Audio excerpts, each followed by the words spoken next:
नमस्कार मित्रांनो, मी ज्ञानेश्वर जाधव. लोक म्हणतात रागून पाड खाल्ला, पण तुम्हाला खरं सांगू, झाडावरती कोणते बी पक्षी बसतात आणि ते असं कातरतात आणि आपण म्हणतो की तो रागून खाल्ला आणि रागून पाड खाल्ला म्हणून आपण ते पाड तसाच खातो.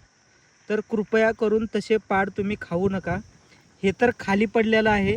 आपण झाडावरती जे प्रत्येक आंब्याला लागलेलं असतं किंवा खाल्लेलं असतं ते आपण रागून खाल्लाय म्हणून आपण ते पाड खातो.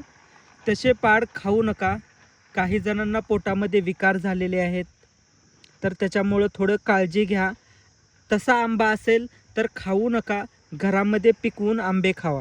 बघा इथं तुम्हाला दिसत असेल कसं हा पक्षी तर रागू नाही आहे, तरी पण तो कसा खातोय बघा.